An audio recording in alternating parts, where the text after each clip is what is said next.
Assalamualaikum warahmatullahi wabarakatuh. Ulangan tengah semester pengukuran dan instrumentasi elektro A. Sebelum kita memulai tentang pembahasan materi, alangkah baiknya saya memperkenalkan diri terlebih dahulu. Perkenalkan, nama saya Aldi Prasetyawan. Saya memiliki nomor MPM 52007-11004. Saya mengambil prodi Teknik Elektro A. Adapun materi yang nantinya saya akan bahas yaitu yang pertama ada galvanometer, kemudian ada ampermeter, yang ketiga ada voltmeter, kemudian yang keempat ialah ohmmeter dan multimeter. Kita akan membahas terlebih dahulu tentang galvanometer. Apa sih galvanometer itu? Galvanometer merupakan sebuah instrumentasi elektromagnetis yang dipakai untuk menunjukkan arus listrik dan mendeteksinya. Galvanometer ini memiliki fungsi sebagai aktuator. Prinsipnya adalah dengan menghasilkan ledutan putar karena merespon dari arus listrik yang mengalir melalui koil di medan magnet yang konstan. Penemu dari galvanometer ini ialah Andrea Mary Ampere. Kemudian kita akan membahas tentang jenis-jenis galvanometer. Ada dua jenis galvanometer, yaitu galvanobalistik dan ada galvanometer kawat. Galvanometer balistik ini digunakan untuk mengukur jumlah muatan listrik yang melalui sebuah penghantar listrik. Definisi dari galvanometer balistik ini memiliki jarum penunjuk yang bergerak sangat lamban dibandingkan perubahan kuat arus listrik yang menggerakkan jarumnya. Keberadaan arus listrik dilakukan dengan menghubungkan kawat konduktor yang dililitkan pada terminal galvanometer. Percobaan dapat dilakukan dengan memanfaatkan bata magnet permanen yang terbuat dari besi. Kemudian ada galvanometer kawat. Galvanometer kawat ini digunakan untuk mengukur nilai arus yang sangat kecil. Kemudian definisi galvanokawat ini memiliki seutas kawat yang diletakkan di antara kutub magnet permanen atau elektromagnet yang terbuat dari lapisan platina. Ketebalannya lapisan platina hanya mencapai beberapa mikrometer. Penempatan kawat sepanjang terhadap medan magnet, kawat akan mengalami kelengkungan tertentu terhadap medan magnet saat terjadi pengaliran arus listrik. Sudut penyimpangan dari kelengkungan dapat diamati dengan menggunakan mikroskop. Setelah itu, kita akan membahas tentang cara kerja dari galvanometer ini. Adapun komponennya ialah ada 5. Yang pertama ialah medan magnet permanen, kemudian ada lilitan kawat, ada jarum pengukur, kemudian bekas spiral, dan yang terakhir skala. Cara kerja di dalam galvanometer ini ada 2 magnet, yaitu magnet yang positif dan ada magnet yang negatif. Kemudian ada lilitan kawat di tengahnya, atau kumparan yang berada di dalam magnet tersebut. Setelah itu, ada jarum yang ditahan oleh bekas spiral. Untuk cara kerjanya, ketika galvanometer ini dialiri arus positif dan negatif melalui kumparan, maka akan terjadi hukum Lorentz yang berlaku yang akan mengubah putaran ke kanan ataupun ke kiri. Untuk ketika hukum Lorentz berlaku, jarum ini akan memutar ke kanan atau ke kiri dan akan ditahan oleh bekas spiral agar jarum ini tidak berputar terus-menerus dan akan menentukan hasil pengukurannya. Setelah itu, untuk menggunakan galvanometer ini sangat mudah. Kita cukup menghubungkan kabel prob positif dan negatif ke kumparan. Setelah itu kita akan melangkah ke ampermeter. Ampermeter ini merupakan alat ukur listrik yang digunakan untuk mengukur nilai arus listrik yang mengalir dalam suatu rangkaian listrik. Pengukuran arus listrik harus memutuskan rangkaian terlebih dahulu, lalu dihubungkan masing-masing ke terminal ampermeter. Model rangkaian adalah rangkaian seri sehingga arus listrik mengalir melewati ampermeter secara langsung. Kemudian ada dua jenis ampermeter, yaitu ampermeter analog dan ada ampermeter digital. Yang analog ini memiliki jarum pengukur untuk menentukan nilainya, kemudian yang digital ini menggunakan angka digital untuk hasil pengukurannya. Setelah itu kita akan membahas tentang cara kerja dan komponen-komponennya. Di dalam ampermeter ini terdapat lilitan galvanometer yang terdiri dari logam yang dibungkus dengan kawat halus, ada resisten jinsut, kemudian ada jarum skalar dan panel saklar. Cara kerjanya, ampermeter bekerja berdasarkan prinsip gaya Lorentz seperti galvanometer tadi. Ketika arus mengalir melalui kumparan yang dilingkupi oleh medan magnet, akan timbul gaya Lorentz yang menggerakkan jarum penunjuk. Apabila arus yang melewati kumparan besar, maka gaya yang timbul juga akan membesar. Sedemikian sehingga penyimpangan jarum penunjuk juga akan lebih besar. Demikian sebaliknya, jika kuat arus tidak ada, maka jarum penunjuk akan dikembalikan ke posisi semula oleh pegas penahan jarum tersebut. Kemudian ada cara penggunaan ampermeter ini. Yang pertama,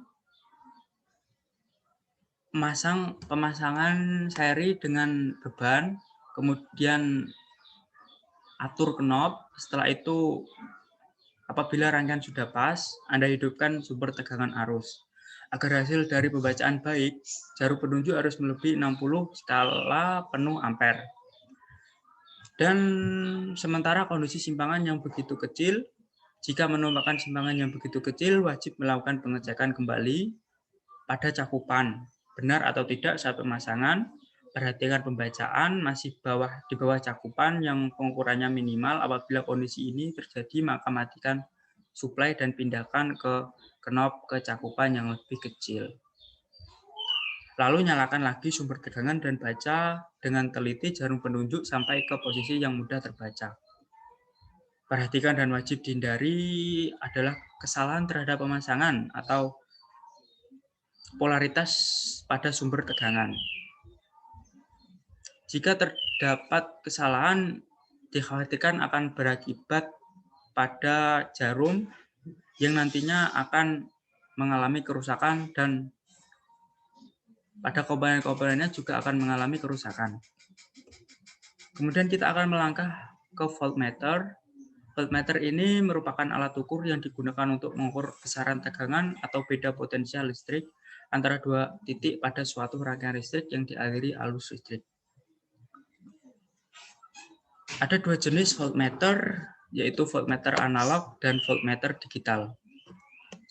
Yang analog ini masih sama seperti yang tadi, menggunakan jarum untuk penentuan hasil nilainya. Kemudian yang digital ini menggunakan angka digital. Setelah itu kita akan membahas tentang prinsip kerja atau cara kerja dari voltmeter ini. Cara kerja voltmeter ini mengandalkan adanya fluksi magnet yang memiliki bentuk gelombang sinus dengan frekuensi yang sama dan masuk ke dalam suatu kepingan logam secara paralel. Antara fluk yang satu dengan fluk yang lain terdapat satu perbedaan fase. Fluk yang bolak-balik akan membangkitkan tegangan dalam kepingan logam yang akan menyebabkan terjadinya arus-arus putar di dalam kepingan logam tersebut. Adapun komponen-komponen yang berada di dalam voltmeter ini ada terminal positif dan negatif, kemudian batas ukur, skrup pengatur fungsi, kemudian ada jarum penunjuk, dan skala tinggi rendah. Kemudian untuk cara penggunaannya pada voltmeter ini, langkah yang pertama ialah rangkai komponen yang memiliki potensial berbeda secara paralel. Sesuaikan rangkaian arus yang mana harus searah dengan pemasangan kutub-kutub voltmeter. Setelah itu, pastikan bahwa kutub positif dan negatif memiliki potensial yang berbeda dari keduanya. Kutub positif memiliki potensial yang tinggi. Setelah itu, periksa kabel hitam, kemudian biru dan merah. Jika ada penyimpangan mengarah ke kiri, berarti pemasangan terbalik. Namun, hal ini tidak akan menjadi masalah untuk rangkaian arus yang bolak-balik atau arus DC. Untuk perlu catatan, voltmeter ini memiliki batas ukur, yakni nilai tegangan maksimal yang dapat diukur oleh voltmeter tersebut. Jika arus melebihi batas ukur dari voltmeter ini, maka dikhawatirkan voltmeter akan rusak. Kemudian setelah itu kita akan membahas di ohmmeter. Ohmmeter ini merupakan sebuah alat yang dirancang untuk melakukan pengukuran terhadap hambatan listrik yang terdapat dalam sebuah benda atau rangkaian listrik. Hambatan yang dimaksud ini merupakan pergeseran elektron melalui benda penghantar listrik atau konduktor.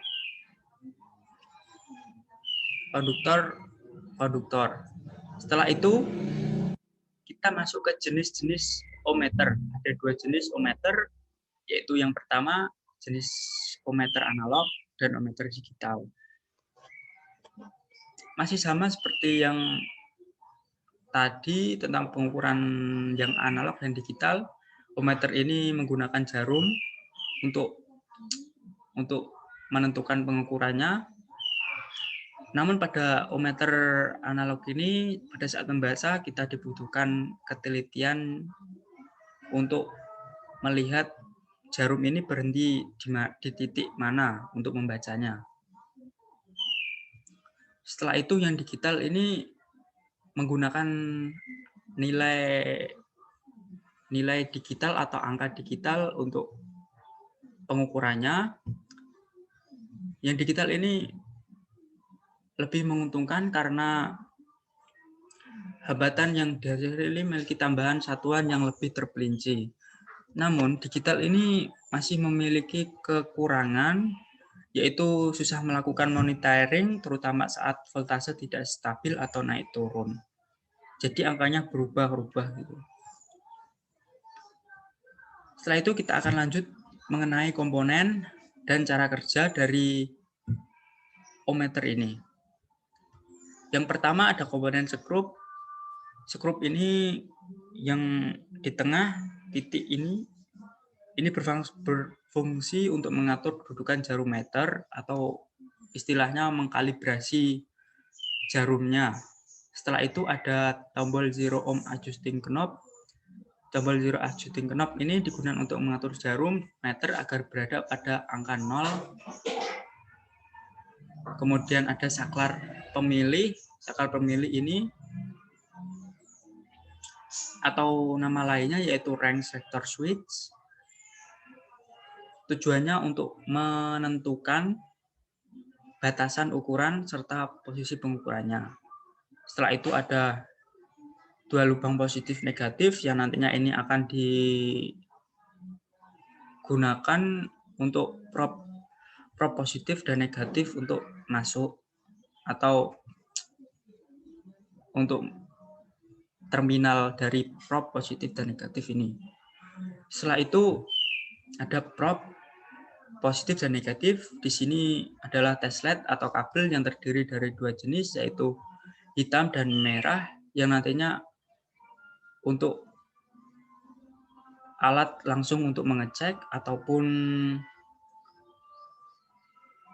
yang berlawanan, maksud saya untuk prop ini memiliki arah kutub yang berlawanan, yaitu positif dan negatif. Setelah itu, cara penggunaannya untuk ohmmeter ini, yang pertama pasang alat ukur ini menjadi seri dengan beban yang ada. Kemudian atur knob, pemilih cakupan yang sesuai atau sudah diprediksi menurut perhitungan arus yang dilakukan secara teori. Kemudian tentukan range batasan ampere dengan cara memutar knob pada alat ukur. Setelah itu, jika sudah memastikan rangkaian sudah benar, nyalakan sumber tegangan dan baca dengan teliti jarum yang lebih besar dari 60% skala penuh meter. Setelah itu, periksa cakupan setelah pembacaan pada skala, maka periksa cakupan yang ada di simpangan. Jika simpangan terlalu kecil, Anda juga diharapkan mengecek pembacaan cakupan. Bila terlalu kecil, pembacaan masih berada di bawah pengukuran, Anda bisa mematikan power supply, ubah knob ke cakupan yang lebih kecil. Setelah itu, hidupkan sumber tegangan dari baca jarum petunjuk lagi agar lebih mudah untuk dibaca. Untuk langkah terakhirnya, hindari kesalahan pemasangan polaritas sumber tegangan. Hal ini akan menyebabkan arah simpangan jarum menjadi berlawanan dengan semestinya. Jangan sampai arus terlalu besar karena akan merusak jarum petunjuk yang ada pada alat ini. Kemudian ada multimeter analog, jenis multimeter yang menggunakan skala jarum untuk mengukur kuantitas listrik seperti tegangan arus dan resistensi hambatan. Ini dikenal sebagai atau bisa kita kenal sebagai multimeter analog. Di sini ada komponen dan cara kerjanya. Ada kotak meter, kemudian skala, jarum penunjuk meter, zero adjusting screw, kemudian zero ohm adjusting knob, ada lubang kutub positif, skalar pemilih, dan ada lubang kutub negatif. Setelah itu test LED negatif dan test LED positif. Kita akan membahas satu-satu tentang apa itu kotak meter, skala, jarum penunjuk meter. Yang pertama tentang kotak meter. Kotak meter ini berfungsi untuk bodi multimeter, yaitu untuk melindungi dari komponen-komponen multimeter tersebut dan untuk tempat atau wadah dari multimeter. Setelah itu ada skala berfungsi sebagai nilai pembacaan meter. Setelah itu ada jarum penunjuk sebagai penunjuk. Jarum penunjuk ini tandanya untuk penunjuk pengukuran pada multimeter analog. Sebagian orang kerap menambahkan cermin pada skalanya agar pembacaan lebih akurat. Kemudian ada zero adjusting screw. Zero adjusting screw ini untuk mengkalibrasi atau menyetel jarum ini pada posisi 0 agar mendapat akurasi pengukuran yang baik atau yang lebih akurat. Setelah itu ada zero ohm adjusting knob. Zero adjusting knob ini untuk mengatur atau mempresisikan jarum pada titik 0. Ini yang 0 yang kanan. Untuk langkahnya test LED positif dan negatif dihubungkan menjadi satu setelah jarum memutar ke kanan. Ketika jarum melebihi angka 0 atau kurang dari angka 0, maka putar zero ohm adjusting knob ini ke posisi 0 agar mendapat akurasi yang tinggi. Kemudian ada lubang dari kutub positif dan negatif. Lubang ini berfungsi sebagai terminal dari test LED positif dan negatif. Kemudian ada saklar pemilih. Saklar pemilih ini untuk menentukan batasan pengukuran.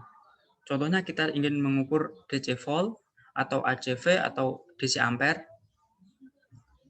maka putar selektor saja ke batasan pengukuran yang Anda inginkan. Setelah itu ada teslet atau probe positif dan negatif. Ini berfungsi sebagai kabel atau lewatnya arus yang nanti menempel ke benda saat dilakukan pengukuran. Kemudian ada multimeter digital. Multimeter digital ini adalah jenis multimeter yang menggunakan tampilan digital untuk mewakili kuantitas listrik yang diukur dalam bentuk digital. Untuk komponennya sama, namun digital ini menggunakan angka digital sebagai hasil pengukurannya. Untuk cara kerjanya pun sama. Adapun komponennya ialah ada on-off button, kemudian ada data hold button, current atau sliding button, dan rate control button, socket for transistor test, dan input jack. Input jack ada MA jack input jack dan COM input jack, dan ada vape input jack. Setelah itu kita akan membahas tentang perbedaan dari multimeter analog dan digital. Yang pertama, multimeter analog menampilkan hasil dalam bentuk analog sehingga tidak memerlukan konverter analog ke digital. Sedangkan multimeter digital secara khusus membutuhkan konverter analog ke digital di dalamnya. Keakuratan multimeter analog relatif lebih rendah dibandingkan dengan multimeter digital karena multimeter digital menghasilkan hasil yang lebih akurat daripada yang multimeter analog. Untuk perbedaannya, ada juga multimeter analog dikalibrasi secara manual, sedangkan multimeter digital dapat dikalibrasi secara otomatis yang merupakan salah satu keunggulan dari multimeter digital tersebut. Multimeter analog cukup sulit digunakan dan perlu sedikit usaha untuk mengerti dalam pembacaan dan penunjuk jarum pada skala multimeter.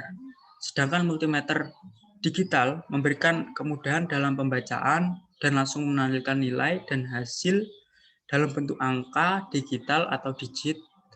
Kemudian multimeter memerlukan komponen seperti encode, ADC, LCD, sirkuit logika, dan lain-lain yang menjadikan sirkuit multimeter digital lebih kompleks daripada multimeter analog yang tidak memerlukan komponen-komponen tersebut di dalamnya. Secara fisik, ukuran multimeter analog lebih besar dibandingkan multimeter digital, dan tentunya yang digital ini mudah dibawa kemana-mana, dan yang analog ini terlihat seperti lebih berat dan bentuknya lebih besar. Kemudian multimeter analog menunjukkan lebih sedikit kerentanan terhadap noise listrik selama pengukuran, sementara multimeter digital lebih rentan terhadap gangguan listrik. Impedensi input dari multimeter analog adalah variabel sehingga akan berubah dengan rentang tertentu, sehingga impedensi input dari multimeter analog variabel sehingga akan berubah dengan rentang penentu, sedangkan impedensi multimeter digital akan konstan untuk semua rentang pengukuran. Untuk mewakili polaritas terbalik, jarum pengukur multimeter analog akan membelok ke kiri, sedangkan multimeter digital menampilkan tanda negatif untuk menunjukkan polaritas terbalik pada pengukurannya. Jadi itulah perbedaan multimeter analog dan digital. Untuk pembahasan materi kali ini sudah selesai.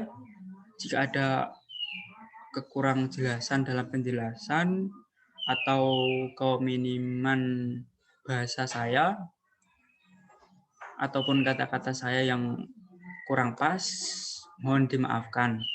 Sekian, wassalamualaikum warahmatullahi wabarakatuh.